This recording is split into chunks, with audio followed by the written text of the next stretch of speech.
Hello, everybody. Thanks for being here. Glad you're hanging out with us this fine Thursday evening. I have myself, Joanna's here. As always, I'm You have introducing us. yourself I have myself and me. and her. It's a big surprise. What is going on? Why am I all messed up over here? Hold on. I got to fix this. I should have done this before the camera turned on. It's like I have a little poof out. I'm having a bad beard day. Some of you, I'm sure, can relate. What in the world is going on? I've got sound coming out of one of my screens. That's no good. You don't want to hear reverberations. Grief. That would be bad. So, oh no, 6. Got a bad migraine. Okay, Oh, well, yeah, turn I'm the volume sick. down. So Yeah, I so here's hear what we're going ya. to do tonight because I've got a real headache. Joanna brewing. is she's going to be on the struggle bus tonight. So I am. we're going to keep it to an hour tonight just because a certain someone over here is I'm working definitely on not something good. Yeah, she's not feeling well, and so hopefully whatever you've got, I'm not gonna breathe on y'all, okay? just Don't worry keep about it away I'm from gonna me. breathe on you. No, I don't need whatever I'm it gonna is that share it. you're festering over there, incubating. So tonight we have a giveaway. So a little bit later we will do a giveaway.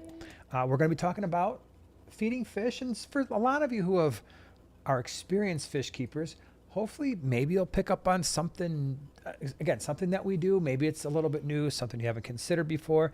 And if you are newer to fish keeping, I'm hoping that this will be something that you will learn not only from us, but other people as well, because I'm sure we've all got ways that we like to feed our fish, but I'm going to talk about a way that you can feed fish. Really, I'm thinking about the questions that we've heard, especially in the stream, when people have asked, hey, I've got these different types of fish, and one fish is stealing food from another one. How do I make sure that all the fish are getting fed a proper amount of food, especially when you have a mixed community tank? And that's really a big part of what we're going to focus on, I think, tonight.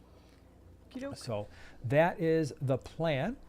And let's see here. What do we got going on in the land of videos? Videos, this past Sunday, I talked a little bit about aquarium lighting and pretty much things to think about when you are lighting fish tanks. And again, some of the stuff I've talked about before, but I wanted to add in some new ideas, hopefully, that would help people when they're selecting aquarium lights. Just some things to think about there. On Monday on the Tank Talk podcast, John and I talked about, well, if you're ever thinking about building a fish room, which just means it's a room with a bunch of fish tanks, some things you should consider. Well, because I think a lot of times we hear fish room and we think about what we've got over there, which is, I've got 20 or 30 tanks in the same space. And that's a good reason to think that way. However, this could be considered a fish room too, and we only have 5. What about my room upstairs? Could that be considered a fish room? Not yet, but it's getting there. Although you've probably got as many tanks as we do here in the gallery, but the volume is tremendously smaller. Ambition yet. Yeah. Yes. Yeah, so we're going to be, that's what we talked about on Monday. And then yesterday on the small scape, what did you do? We had a lot of fun. Well, it started off not fun because, I've been working on some scapes, and one of them I was stuck. I was stuck dead in the water, as they say. And I was like, you know what? We both had the same thought on a Friday. We're like, let's go to Zuxai. And we did, and I became unstuck. I'm very excited about it. So there you go. I thought it was fun. It's just really fun. It was fun. Who likes to go to fish stores and think about fish things and think about And, scapes? and I think they've kind of even upped their vibe a little bit. I always noticed do. because Every time you as go. always, anywhere we go, Joanna's going to take longer than I do. I can go through a place and be like, boom, okay, here's what I need, or here's what I don't need. Yeah. Look around and I'm done. Right. And so I really appreciate any store that has seating either in the store itself, Yep. or if it's nice, it's a summer afternoon, or like a bench outside, then I can just sit there and chill out, and then she can take as long as she wants. That's And right. Zuxai has that. They've got a nice little seating area with music and a It's whole vibing. mess load of display tanks to look at. So I was perfectly fine just sitting there for a bit of time. So yeah, that was your video on the small scape. Today for the prime timers, we talked about one of our fish room inhabitants. And then Sunday, I hope to have a very useful video. At least I hope you think it will be useful, because I I was hoping that's why I did it. So Okay. do want to say thank you. I see our moderators are rolling in here, and Hi, right, you're right, Noelle. Noelle. I do see some new names in here. Very cool. Yeah, and I see I- Lizette. I believe Lizette said that this is her first time catching a Nice. live. Well, Welcome. glad you're here. Glad you're hanging out with us today because it's a wonderful day for just hanging out. Okay, so I made a mistake. I really hope that nobody went to the Greenwater Aquarius Society swap this gosh. past Saturday because I said I was going to be there. Well, technically we were there, We were there but we were the only ones. in the So parking lot. I love Greenwater. I love all of the places that we belong to, GCCA. But every Great once in a people. while, Greenwater will release a schedule, and I have made this mistake more than once, where they release a schedule, and then they change it for some reason, and I must miss this, can or check. I don't really think that they necessarily do the best job in the world of making it super known. Hey, the schedule we had out there is now different than the one we originally posted. So we actually rode the motorcycle. So it wasn't like a complete loss, but we rode all the way out there, which is about 50 miles from where we live. And something was not right. As soon as we turned off of Harlem onto the road that they're on, and that's still a few blocks away, I just felt like something's not right. I don't see enough cars like way down there. I don't see the little swap flag waving. And as we got closer, I'm like, this is an empty parking lot. And so as we're sitting in the parking lot, we realized the date had been changed, and it is now October the 25th. So not this Saturday, a week from Saturday, there is a Greenwater swap, and we are hoping to be there. Take because two. I need to get some plants because when we went to Zooksai, I've got some rocks I've probably got enough hardscaping at this point, at least rocks, for 3 tanks. I have the wood I want for one of the tanks at least, and I think I can scrounge around what we have for the other one because I have a look that I'm going for, and I think the wood we have will suffice. So I've actually got enough for 3 tanks, but I don't have the plants, and I only have the fish for one of the tanks. And I'm hoping that I can get the fish from Greenwater because they're usually at that place from our giant list that we had. So anyway, that's the long story about Saturday's misadventures of riding really far for pretty much no nothing. reason. Yeah, Yeah, that but was funny. It was just a practice run, but we did it. Dragon Dad, do you sit quietly on the bench while holding the wife's purse? No. He just sits there. I just sit there. And Yeah, I can I need my purse with me at all times because that's where the money is. Just in case I have to make a mad dash. probably would be better if now that you think about it, that's actually not a half bad idea. I mean, people might look at me a little strange with my handbag, but at the same time, I see where you're going with this. Although on Friday you did way more damage than me, and that's never happened for like aquascaping. Man, oh man. It was actually kind of a proud moment. So Zooksai has pretty decent pricing on rocks. I mean, all their rocks, I think for the most part, are $2.50 a pound, which retail, that's fair. That is extremely fair. So between that and the way that they sell their substrate is pretty good. So I thought I was doing okay. I weighed it out. I'm like, okay, I've got about 40 pounds. So I'm doing the math in my head. Just doesn't know. And then I grabbed a piece of driftwood. I'm That like, was this is a really cool piece of extremely driftwood. cool. You'll see it eventually because it's a magnificent piece of wood. Watch my video and you'll see it. You showed off my driftwood? You said you watched it. I But it didn't was- even get the okay, but you get a glimpse of it. But it is a very sweet piece, so it was accurately charged for. But yes, he doesn't know. He doesn't know these Basically things. doubled the amount of So he's money like, I "How much thought was I was that?" spending. So when she said, wow, we spent this much, I'm like, wait, what? It was the driftwood. So I spent $10. when I eventually get to the tank where this driftwood is in there, we're going to call it the golden piece of driftwood because it should be made of gold. By the way, for those of you following heavy metals, what is going on with gold and silver? It's been awesome. Gold is at like $4,400, $4,300 an ounce. Silver for a little bit today went to $55.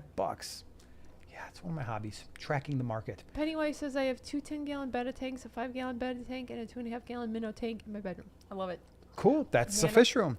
That's a fish/human room. I like That's right. it. Nano tanks. You've combined rise. it. You've combined it. Okay, so let's talk a little bit because, like I said, for those of you who came in a little bit late, we're going to keep this to an hour tonight because my co-host here is feeling under the weather, and she's been nice enough to show up tonight, which I'm happy about. So just in case I have to like Don't cough or wait, sneeze or something. hold on a second excuse here, everybody, myself. because she brought down. Oh, here. Okay, we have Oh, little the baby. She brought these down for me one time did, because thanks. They're I was tiny. sick. Have So you guys ever seen these there's your little hauls? emergency hauls right Minis. there. You know Okay. I'm gonna get it if it's miniature. All right. So if you start to feel something, come on. You do This what is I good. do when This is I'm in gonna be school, and preemptive. I pop those bad boys. They're not Yeah. candy. I don't treat them like candy. No, like well, but when you're Yucky. standing in front of people and you have to do stuff, you have to make sure that you can not I don't cough. have to do that. Well, no, you don't. You can just run off screen real fast, exit stage right. Okay. Can we talk about feeding fish? Yeah, do it. Right. I know the subject sounds like it's going to be a waste of time. I'm Right. going to try to not make it boring and a waste of time. Okay. I have some overall rules. Okay. Some overall advice. Are you ready? Yeah, Are let's you ready? just all say hi to Oink. Oink's here. What's up? Hi, Oink. Hello. First thing, if your fish, this is going to be profound. Are you ready for this? If your fish do not eat the fish food, Yeah. it's not a good food. If they're never going to eat it, no matter how good people say it is, it's not good. It can be a great food, but it's not for your fish. And therefore, it doesn't really matter how high end, high quality, how awesome it is. If they don't eat it, what good is it?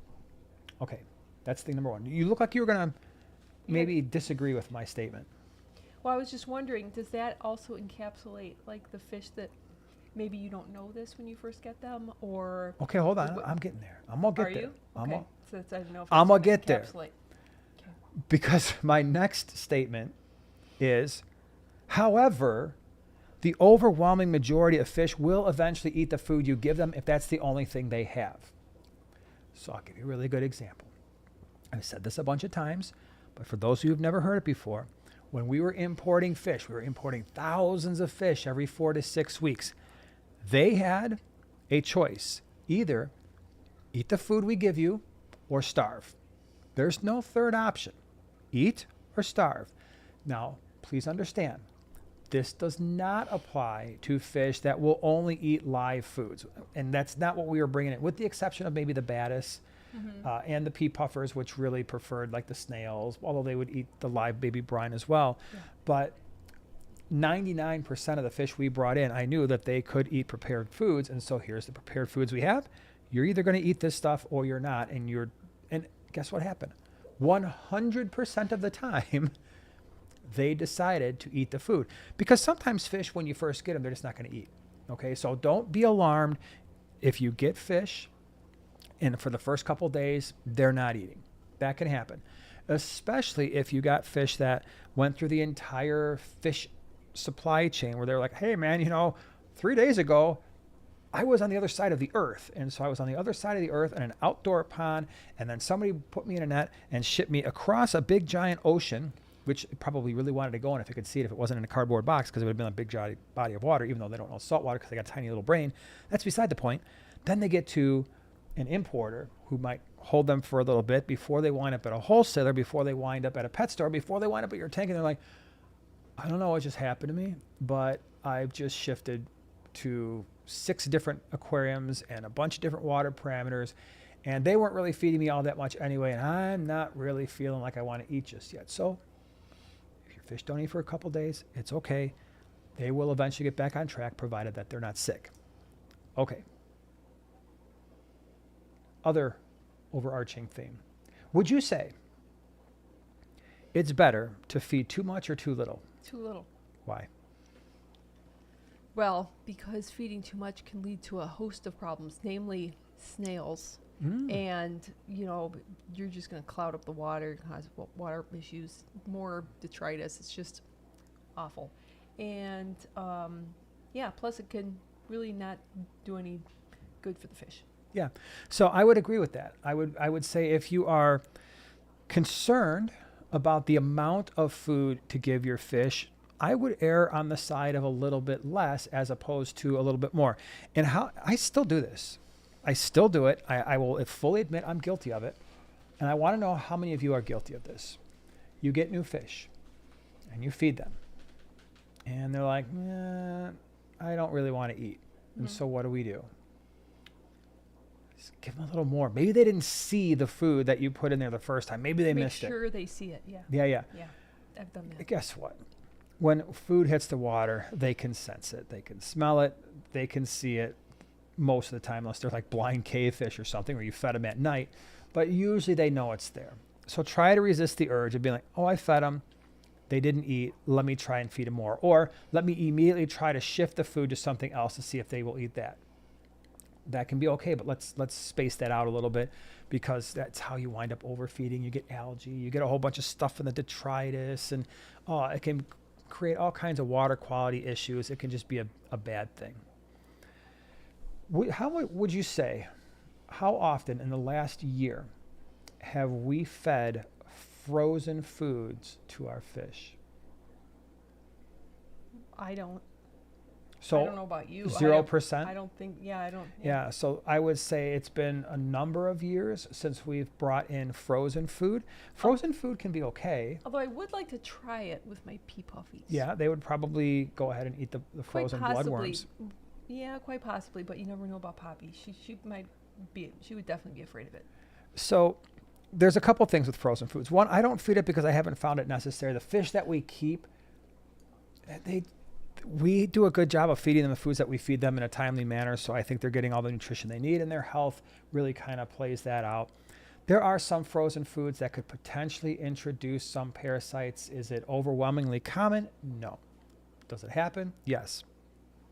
So I don't feed a lot of frozen foods. If you do, and your fish are healthy and they're not getting bloated, that's fine. It's no big deal. But it's certainly not a requirement for the overwhelming majority of fish. Now, is it fun when you've got some South and Central American cichlids and you throw a block of bloodworms in there or some krill? Yeah, that's pretty fun. I get it. I understand it. But for us, I don't do it. And it tends to foul up our water a little bit more than a lot of the prepared processed foods that we normally feed. So next thing, freeze-dried foods. How often have we fed that in the last year or two? Also pretty close to zero. And the reason for that is, if I were going to pick between the two, between freeze-dried and frozen, freeze-dried is a little bit more convenient because you don't have to worry about trying to thaw something out or introducing disease, because the freeze-drying process is pretty much going to eliminate that. But it also potentially reduces the amount of nutrients in the food itself. Again, it can be a nice supplement. And so I would consider frozen foods, freeze-dried foods, a nice supplement. Would I go around and make that the fish's exclusive meal unless that was all the fish ate? No. All right. So for us, that is a relatively rare thing to do. So what do we feed? Northfin. Yeah. So I will give you examples here where we've got, I've got show and tell, we've got Northfin here, we've got some bug pro. I'm going to talk more about this all in a minute. We've got 4 different types of flakes. This is, what is this? Cichlid, we've got community, we've got krill, we've got kelp flakes. What else do we have? We've got big tropical food sticks for the big guys. We've got kelp wafers. I've got betta pellets, cichlid pellets, krill pellets, all kinds of stuff. There's a bunch of different foods that we feed. And so I would say that's the other thing. Mm-hmm. Is the reason we feed Northfin, and most people are familiar with this, it is one of the highest quality foods on the market, bar none. When you look at the ingredients, they are natural ingredients. They're things that fish would actually eat in nature. It's not just a bunch of cornmeal and just fillers and preservatives and things like that. There's no artificial colors. And so we are, in my opinion, giving our fish really high quality food. Before I forget, I know this is slightly not directly related to food, but it can be, and that is, be really careful with large gravel when feeding. Why? Well, because the food can get kind of trapped down there. Yeah. So if you're someone that has really large gravel, be a little careful with your feeding, because fish can't get to it sometimes when it sinks down in between those large pieces of gravel. So you're going to have to do a lot more gravel vacuuming compared to somebody who has sand or has a smaller gravel size, right? Like the smaller little tiny pea gravel type stuff, right? So the big thing is, and I hope one of the things that you're getting from all of this is, the other nice thing is try to feed variety. Okay, so I'm going to talk about the exact way in which I feed our fish to make sure that all the fish are getting enough food. But variety is king, and that's why we have 4 different types of flakes and probably a half a different types of pellets. And we've got the Bug Pro. We've got vegetable-based stuff here because we want our fish to have that variety. Now, let's talk about what we do down here. And I actually wish Eli was down here because he actually feeds the fish more than I do. But I taught him his young Jedi ways, so hopefully he is following this because I don't sit there and watch him every night. Okay, so first thing, probably doing it in his sleep now. Yeah, I know, right? First thing to consider, if you've got a mixed aquarium, and I've already seen some comments here. I'm hoping now most of these questions will be answered. You want to feed your most aggressive and your biggest eaters first. Let's get them satisfied. So what does that look like for us?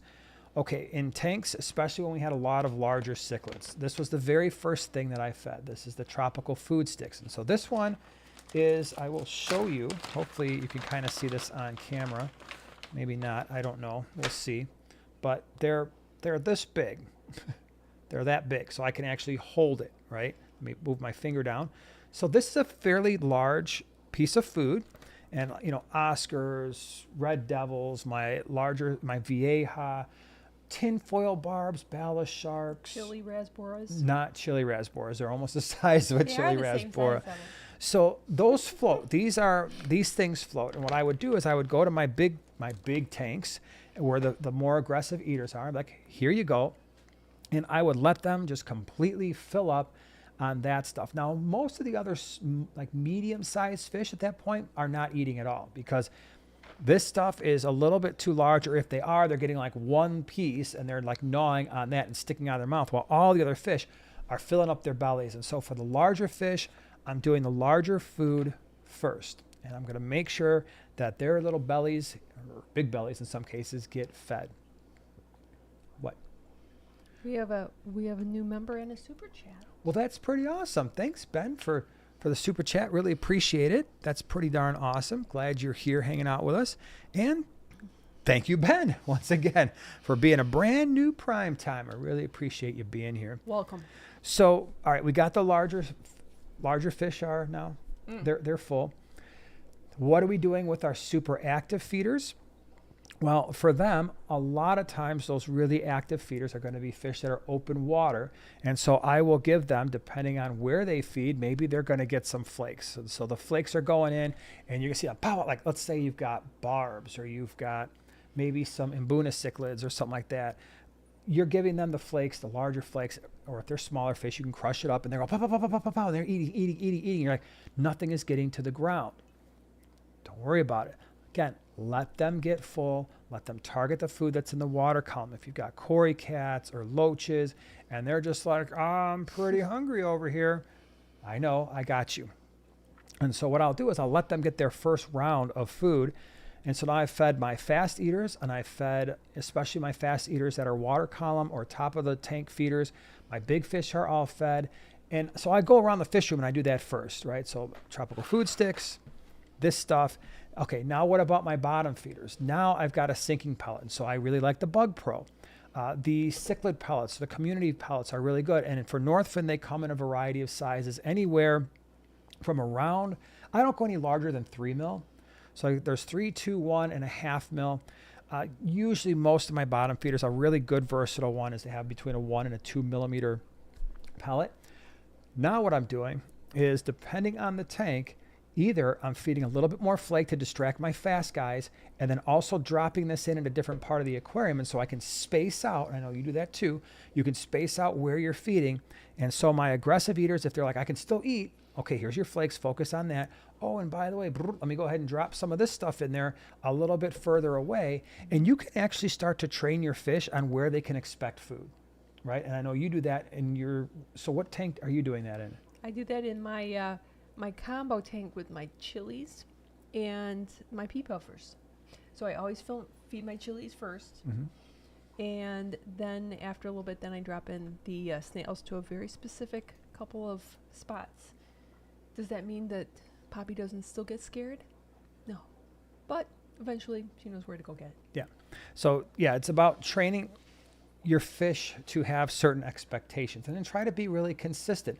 So I'm mixing all this stuff up. I've got, at this point, pretty much everybody is fed with the exception of my grazers, what I like to call my grazers, those fish that just like to gnaw on things. So like mostly your plecos or your shrimp. But at this point, hopefully when you fed everybody else, if you've got like a nano tank and you've got shrimp in there, or you've got snails or plecos, as they get larger, especially bristlenose, they're no joke, man. They will chase other fish away. And so now I've got my big kelp wafers here. Let me show you in case you've never seen these before. And it's amazing.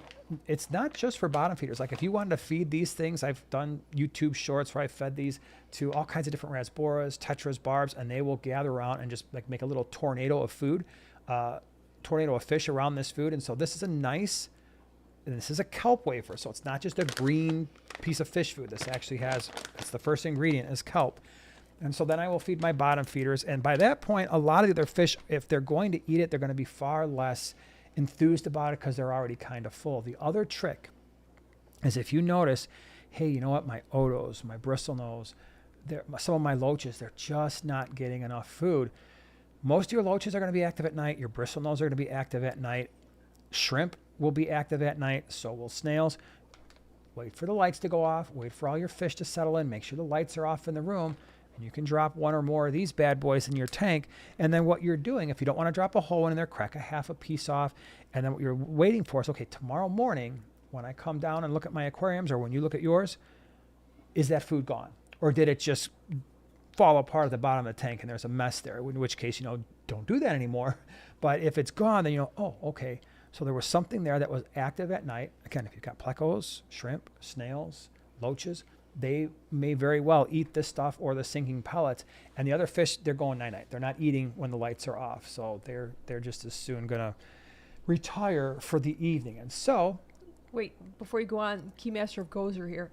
Hey, Vince. Would Northfin community food work well for small fish like endlers? 100%, yeah. So, again, everything we've ever kept is getting the Northfin. So the flakes, for the most part, what's nice about the Northfin flakes is they're usually large enough so that medium to larger fish will recognize the food and eat it. But then flakes just crush them up, and then that's great for the endlers and things like that. And then the half mil pellets can be nice if you want to switch it up. Even like the betta pellets are really small. They're about a half mil, and you can feed those too. You can even kind of crush those up a little bit too. Yep. Which I do. Oh yeah, that's a good point. Yeah, and if you've got fry or really, really, really tiny fish, don't throw away the powder that happens at the bottom of these, any kind of pellet or food stick or these wafers, because that powder is fry food. And it's really, really good for that. So, and I know Northfin makes a fry food that is basically just the powder. So if you want to do that, that's fine. But you can make your own, just crush it up, and there you go. It's homemade fry food. It's good stuff. Okay. Tim, thank you so much for being a prime timer these last 12 months. 3 things a year. Wow. Got blueberry tetras. Oh, that's cool. Love them. So cool. And wow, the best tetra ever. In my 29. Yeah, blueberries are cool. We still have a couple blueberries in the 50-gallon lowboy behind us. That was part of a larger group when we imported a bunch and we sold some, and then I wanted to keep some, but then a lot of the ones we kept didn't make it. So that's really cool. If you don't want to feed frozen, Vibrobites mimic worms, and fish love it. Oh, that's cool. Yeah. Good to know. I like it. Nice. I like it. And again, we tend to feed the Northfin stuff. There's other good foods out there too. I don't want to leave the impression that's all you can feed, otherwise you're just not doing it the right way. That's not true. But that's just what we've done. We know the fish absolutely love it. Have you covered the bottom feeders? Like what exactly? I know you touched on it. I said Bug Pro, sinking pellets, so kelp wafers. What specifically, I'm going to ask both you and Emma, okay. What specifically would you feed Corey's? Always. We have brought in literally tens of thousands of Cory cats, and this is the thing because they go nuts. Every single Cory, we probably brought in at least 12 to 15 different species of Cory cats, and every single one lines up. And again, we're talking hundreds and hundreds of each of these different species. They went crazy for this stuff. So that is my 100% go-to. And they will eat the kelp wafers too. They will absolutely eat those things, and they will Every form once a in a little while. Cory tornado. I'll put one of those in yeah. for mine. Dennis, thank you so much for Uh-oh. Dennis is making at it. 5 new primetime peoples. Really Primetime appreciate it. peoples. Thank you very much. Thank you. Okay, that was my how I feed my things. Oh yeah, and yellow marker, I have to a mortar and pestle to grind the community food. Yeah. Yeah. Or you can just Absolutely. use your thumb and make a little owl. Like, man, my No, thumb's starting to it's get way sore. more fun Yes. to have like a really beautiful kitchen accessory. I'm with you. It's actually more of a lab accessory than a kitchen accessory, but I'll give you Mortar and that. pestle? No. Oh yeah, we use those all the time in lab to crush things and to get Ours are better in the to culinary smash up world. some of the leaves and stuff to get the chlorophyll out. All right, Emma Do says, some chromatography. I feed my Cory's extreme nano bottom wafers and frozen foods like bloodworms from time to time. Yeah. All right, cool. Yeah, if you want, especially if you want Corys to breed for you, which I'm sure you're doing. Yeah, that is definitely a thing to do. Zena says, I've been looking hard at Repashy for my shrimp. Any recommendations on which I should get? The community is good. I used to feed Repashy to when I was breeding a lot of plecos. The shrimp eat it, snails love it. The one thing I would recommend with the Repashy is it's easy to make, and I would just make a tray of it, and I would just take a butter knife and cut it into chunks. Make it a thin one, just because if it's too thick, it sometimes starts to fall apart. That is not a food I would ever feed if I had a gravel substrate again. So I made that mistake a number of times, and it was a disaster. So Repashy to me is only, unless they're eating it really fast, is really only a food I would feed if I have sand or bare bottom, because it does start to fall apart. And even in the process of the fish or shrimp or snails grazing on it, you'll see little pieces start to like kind of fly off, and that will eventually sink into your substrate and cause some definite challenges when it comes to substrate maintenance. All right, Sean Wolf says, hello from Montana Fish Nerds. Hello, Well, Montana. And Ben says, okay, this is weird. My peacocks are watching you guys. I think they hear you. Aw. Nice. Tell them I said hi. Peacocks, ask for some food. Jacob says, are Corys worth keeping with cichlids like Waru? Whew.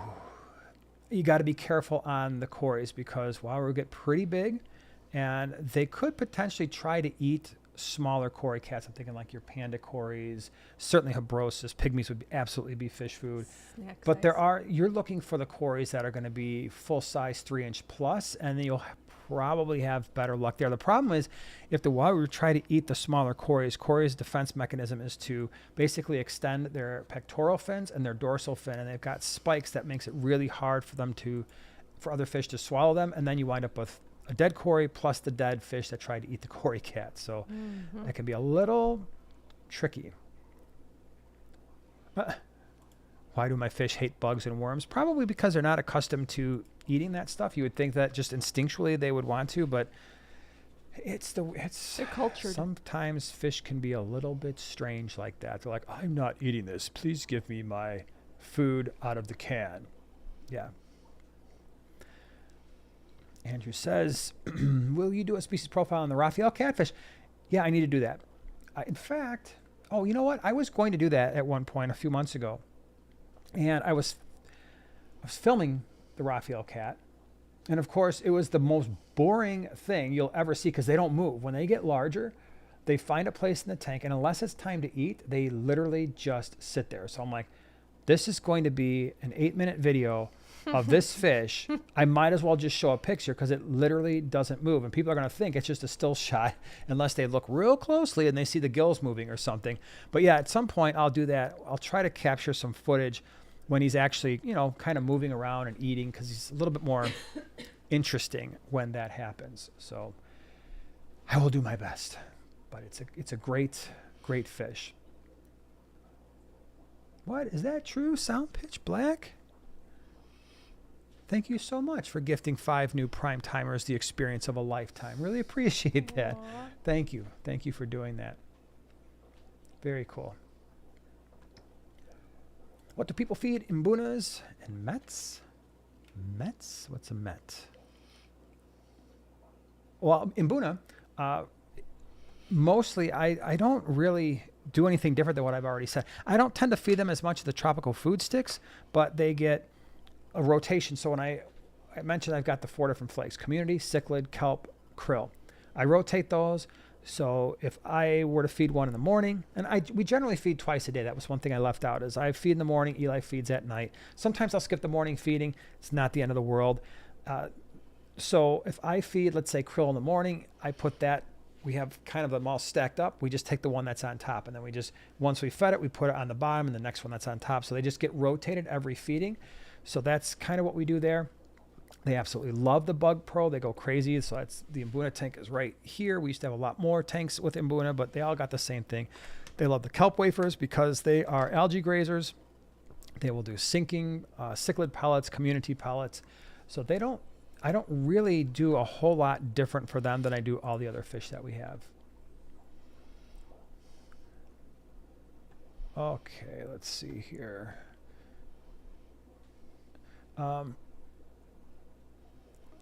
Spirulina. Yes, spirulina is very, very good. Like them a lot. Ooh, good question. Feeding veggies. You can do that. Certainly. So your snails, your shrimp, your plecos. Now, do we do it a lot? No, it's the weirdest thing because I've tried. I've done all kinds of different sorts of vegetables, and my fish never ate it. So I just gave up. I'm like, you know what? They never eat this stuff. I'm pulling it out after a few hours. It's getting all nasty. But I know some of you are like, oh, no, my fish love it. And then if that's the case, by all means, go ahead. That's a very safe thing to feed your fish, especially those that are going to be grazers. You know, even the Mbuna, you can make an argument there if they are enjoying cucumber or something like that. The other ones would be like tinfoil barbs, silver dollars would probably really appreciate that. I see blanched carrots to your shrimp, Zenith, yeah, for sure. Can totally see that.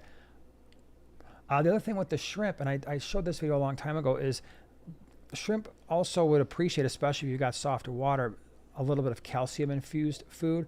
And so for the snails and the shrimp, Aquatics is really good. They sell a pretty high quality snail and shrimp food. So that is Kats, Aquatics. She's done a really good job with her foods, and it doesn't dissolve super fast in water. And the snails and the shrimp are going to get a fair amount of good stuff to eat.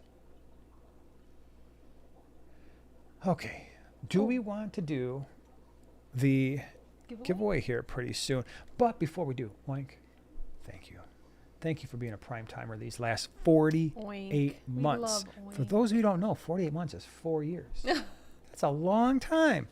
It is Have a you long time. ever kept Hydrophilia lancia? Wait, that sounds like a you question. Hold on. Let me see if I can find it on the other screen where I can Hydro? actually. Hold on. Where did it go? Here we go. Boom. Yeah. Yeah, hydro chai. Yeah. Uh, Well, we're grateful for you too, by the way. yeah. I don't. Right back at Have you Oink. kept any hygrophila? Yeah, I think you have, right? I have. But not. I don't know if Lancia chai has been a particular one. that might be Sounds like pretty a cool. newer. If you've sure got does. it, Oh shoot my me a picture gosh. of it just so we can see what it looks like. I'm Ooh. gonna pull it up here. Great question. Are there any auto feeders worth getting? I am not a super awesome expert in auto feeders because we always, when we're away, have usually multiple people still here that are capable of feeding the fish. However, the one that I have used that worked just fine was the Eheim auto feeder. I thought that was, it's worked well. We've had that one for years. I don't use it a lot, but the times that I have used it, it worked just fine. So, but yeah, for the most part, we always have people around. And what I would recommend is if you are somebody that's going to have somebody feed your fish, the little tiny plastic like Tupperware containers that are, just like a couple inches by a couple inches. What I would do is, especially with all these tanks, is I would just say, okay, each tank is getting either a 1, 2, 3, or 4 in terms of the food. And then in these little tiny cups, I would put what a 1, 2, 3, or 4 serving looks like. Now, they wouldn't feed out of those cups, but at least they could get a visual like, oh, a number 1 is this much food, a number 2 is this much food. And I've never really had a problem doing that, although it's rare. I think we had a couple times where we had our neighbor that was here. Mm-hmm. She was awesome. Your sister basically lives here when we're not here. So, and she at this point has helped us with so many things between all the swaps and feeding fish. She's pretty much Duckweed removal. Remember Duck- when she was on that project? Oh her my poor gosh. sister. She was She dangerous. was obsessed She was. at one point with getting all the duckweed out of our tanks throughout the entire fish room. She did.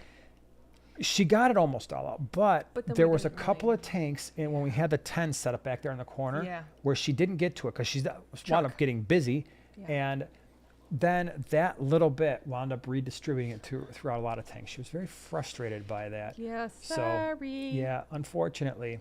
This okay. is the Oh hydrophila. wow, that's cool. I know, It's but like a it's pinkish. that's what I call a fancy plant. So you would Fancy. need highlight CO2 definitely. Instead for of fancy pants, hey, fancy plants. Fancy, but it's got a cool name. Chai. Yeah. Love it. It's a beautiful plant.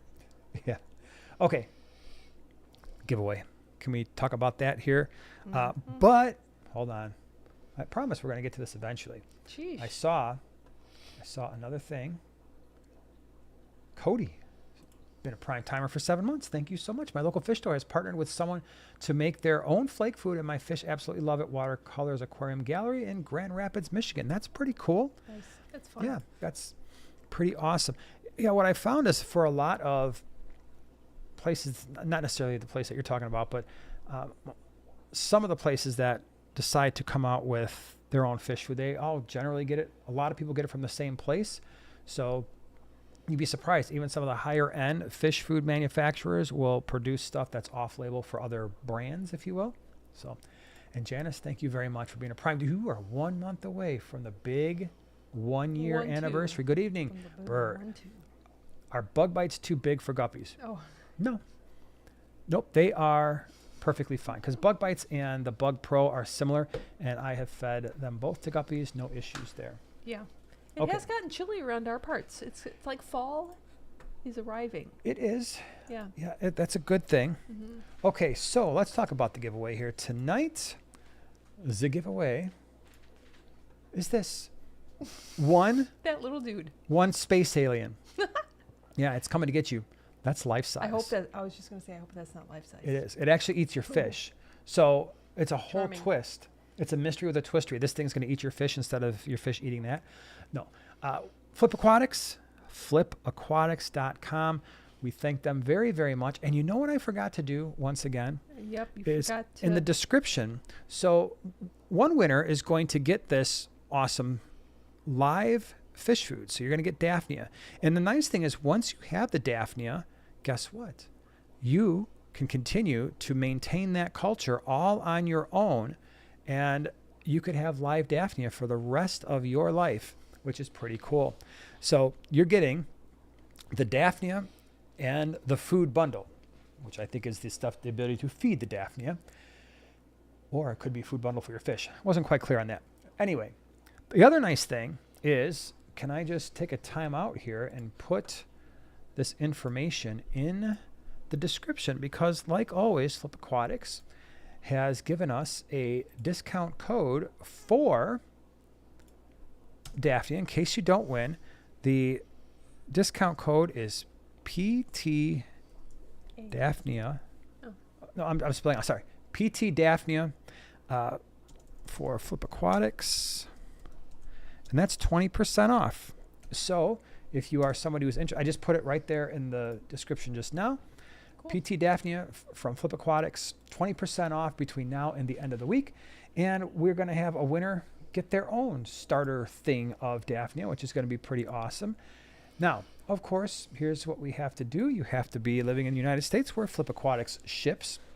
And of course, we're going to get all of our screens on all messages because that helps us have all of our screens agree, Yeah. which is a nice thing. And we make sure that our screens agree, but guaranteed your screen will not Yeah. agree with ours. So it will prioritize yours. It will look like Do here. to, Okay. to you that your is first. All over right, letter. I need to see that. Okay, so the winner for tonight's giveaway is going to be the second person that gets the correct number between 10 and 20.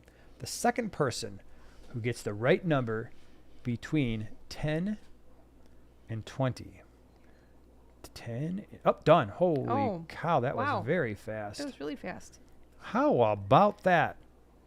Oh my gosh. you picked a number that basically was on everybody's mind tonight, I think. I guess. How crazy is Isn't that that? funny? So can we confirm And that you this picked is yeah, the second person? correct. Okay, so who is the second person? I can't read that from here. Well, first of all, Okay, the number is 15. Is 15, and my eyes are very watery Lindsay tonight. Mason 7,000. Is that what we got? Yes. Lindsay Mason 7,000. Nason. That's an N, not an M. I told you I can't see with I that know. thing that's that Between small, both of so us. my apologies. Anyway, here's what you got to do. Lindsay Nason 7,000. You're going to send an email with your mailing address and your full name to Primetime Giveaway. Singular. Primetime Giveaway at yahoo.com. And we will make sure that you get all of this glorious food. So thank you, everybody, for playing. How cool is that? And we will have more giveaways because I am falling behind in the land of giveaways lately. Uh-oh. And we got to do one next week, too.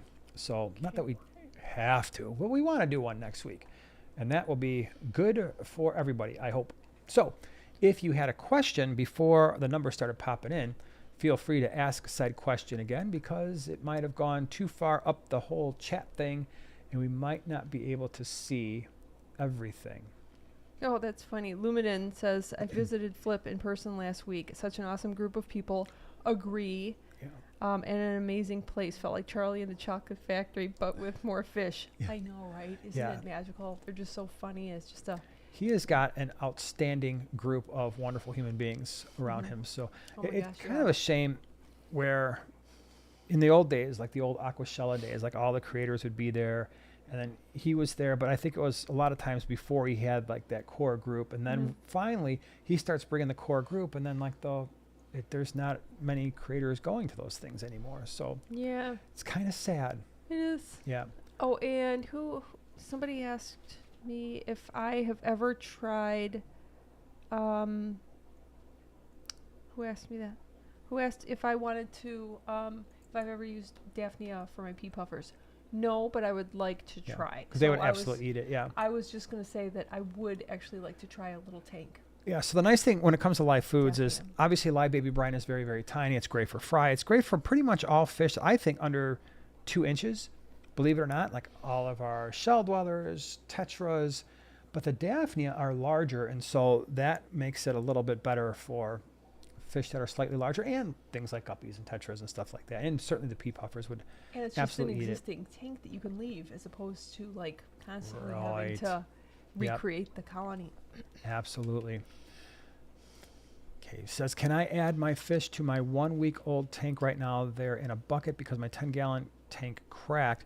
The new tank is 18 gallons and heavily planted. It also has no ammonia, no nitrites. So I'm going to assume that with this new tank that you also just put in all of your old filter media. Hopefully you did that. So if you did that, you're probably not going to have any issues. A heavily planted tank, especially if you transferred over, if the plants came from your old existing aquarium, you've got some of the decorations from that. The filter media didn't dry out in the process of setting up the 2 aquariums, and you still got beneficial bacteria there. Most likely that's going to be okay. The big thing would be, if that didn't happen, to do something like a Fritz Time 7, or even better, if you've got a decent number of fish, the Fritz Turbo Start, which is the live nitrifying bacteria, which should take some of the edge off. If you have a lot of fish in that bucket and you're a little concerned, don't add them all back at the same time. Maybe let's say, okay, you got 12 fish. Maybe what you do is you add 4, wait a few days. Hey, I've got no ammonia, no nitrite. I'm good, nothing happened.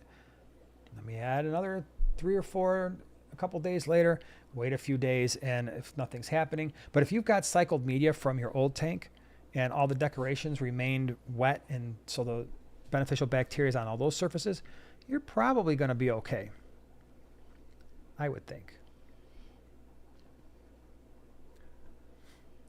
Well, it says, my guppies have had a hard time with the bug bites that I have, whatever size that is. Yeah, you could try the Bug Pro, this stuff. Maybe it'll be a little smaller, a little bit easier to chew on for said little tiny guppies. What, there are tiny little mouths? Mouths. Okay, hold on. I am scrolling. And again, like I mentioned before, we're going to just go for an hour tonight because Joanna's definitely she's feeling it. And before, we don't want her to have like a coughing fit or something. And I'm You don't just want sitting that. here because, Oh my gosh, you would if I went running upstairs, you would still hear me. wait, was that a Seinfeld? When the girl's in the kitchen and she ran into a cough. No, never mind. She was opening up a jar. never Yep. mind. Wrong episode. Okay. Oh, well, my screen also shows the same. Okay, so I was pretty close. we all know those glasses are right there. We all know Lindsay they Mason, are. Lindsay Nason. I got it. Right there. We figured it out eventually. They're probably It right was a over team there, effort, over Noelle. there. We had a team effort. They're literally all over the house. Yeah. Don't you worry. Okay. Hold on a second. No, the whole thing is, oh, that's a good question. Outdoorsman says, how often should I change my aqua soil? I probably wouldn't. So here's what I would do. I would put my aqua soil in. I'd probably cap it with sand.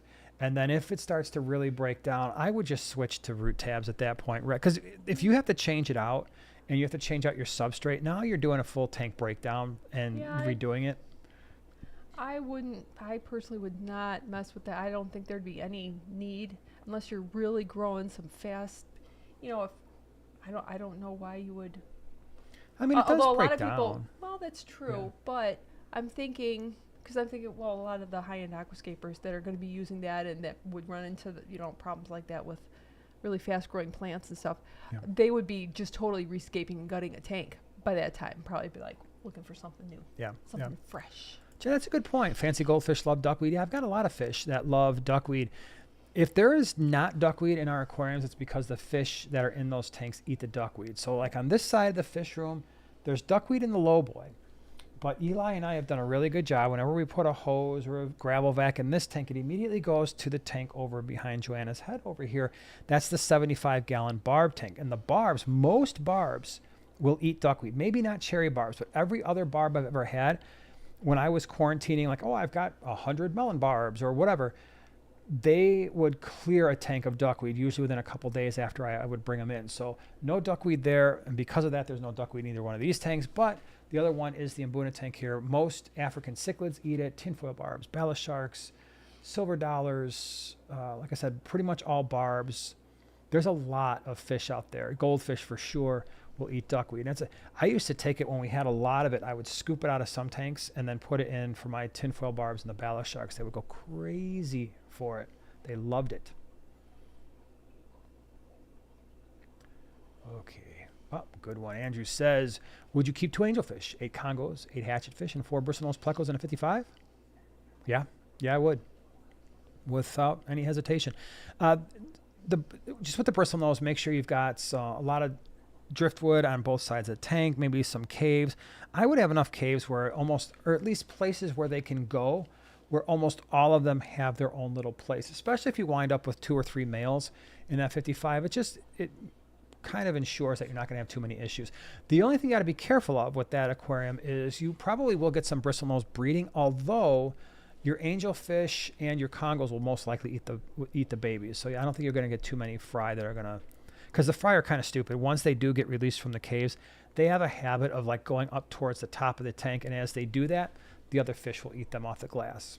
So it's crazy. Rob says, what do you recommend feeding Cory fry? So Emma, I'd like to hear from you.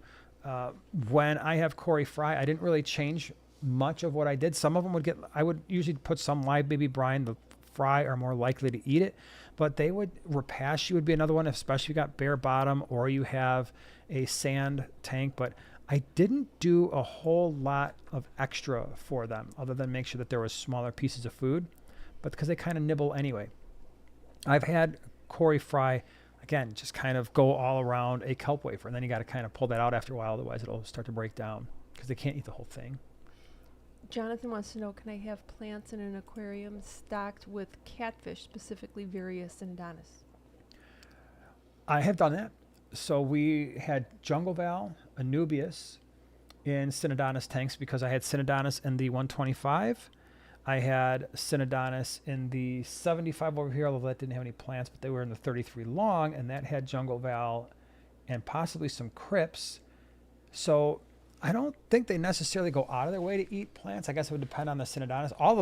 almost all of mine were dwarf petricola, so that's a kind of a limited use case there. But anubias attached to rocks and wood would probably be okay. They usually, jungle val grows fast enough and gets enough roots where I think it'll be okay.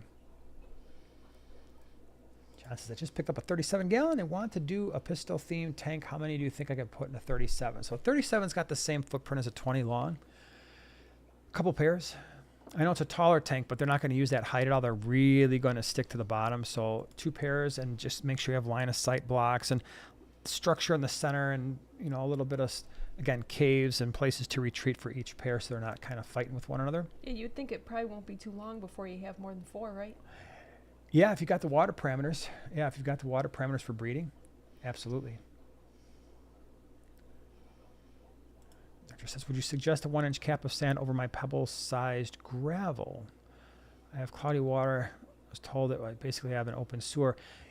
Yeah, so that can be an issue, but the sand will somewhat help, but it's not going to stay on top. The sand will eventually settle, and you'll just have which is fine. You'll have a mix of gravel and sand, but that will also potentially somewhat accomplish what you're trying to accomplish, and that is the food's not going to necessarily sink all the way to the bottom of the tank glass.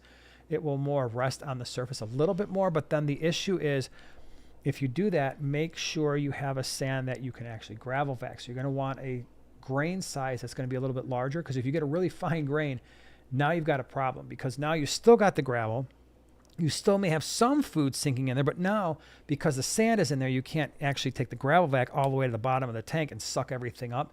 But the other option is just to gravel vac your tank every week. So as you do your water change, that's how the water's being removed from the tank, is you're just going through with your gravel vac and going through and sucking everything up, and just control your feeding and make sure that not a ton of it is getting into the gravel and falling through.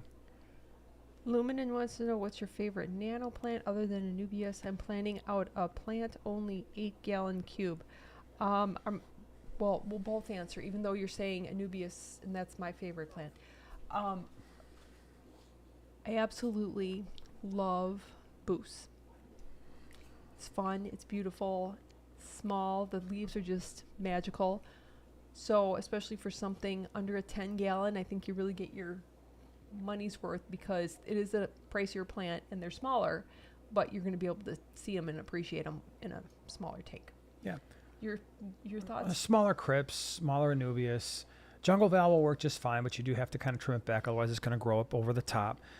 Java moss would be nice as well. Corkscrew val can be fun. Yep. If you, you may have to eventually. There are certain things I wouldn't put in there, like water sprite, water wisteria, hornwort, guppy grass. It just grows too fast and it fills up that small space a little bit too quickly. Crypt parva will stay smaller. Yeah. It's a good one. Yeah. Does Flip Aquatics do African cichlids like tanks? They will occasionally have multis like the shell dweller, but they're mostly more nanofish, certainly tons of shrimp, snails, and community fish. They've got tons of guppies now. They have a big variety of fish, but they're not super into the cichlids, only because they're trying to, when they originally started selling fish, they were fish that were shrimp safe, and they veered from that for sure, but not a ton of cichlids there. All right. Is a copper Oscar different than a tiger Oscar? Probably slightly different in terms of its coloration, but similar patterns. Bamboo shrimp. Bamboo shrimp are very, very cool. So bamboo shrimp are basically water column feeders. So you're going to see them just doing this all the time. And how many depends on the size of the tank, but they get big. They're not aggressive or anything, but I mean, a 20-gallon, you could certainly throw a half a dozen in there, and they're fun to watch. But be careful, man, because those things, when they get on you, they crawl on you like bugs, like centipedes, and you're trying to scoop them out. And if you ever have to get them a net, they'll crawl out of the net, and they move quick. So they can be a little bit challenging sometimes. Yeah. Yep, for sure. Fritz Time 7 has been amazing. Happy I saw your interview with the Fritz biologist. Yeah, if you guys haven't checked that out, there's a 2-part series, part 1 and part 2, with talking with the Fritz biologist. I did that over the summertime, so it released a few months ago, but that was a really, really, really fun conversation. All right, everybody, what do you think? We made it through. I'm happy that we made it through and you didn't go into a coughing fit or anything like that. You definitely feel a little warm. Ugh. You're I like, know you're gonna. I'm if you warning get me people to- sick, I'm telling you right now, if you mess me up, I can't afford to be messed up. You know what I'm saying? Take All right, it, pass everybody. it on. Sharing is caring. No. So anyway, we're going to call it a night.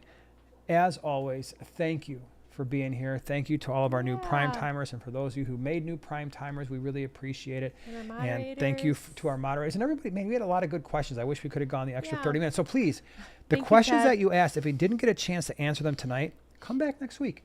Ask the question next week, and hopefully we'll have a little bit more time to answer your questions, because we will be back same time, same place next Thursday. Have a great week, everybody, and we will see you again in 7 days.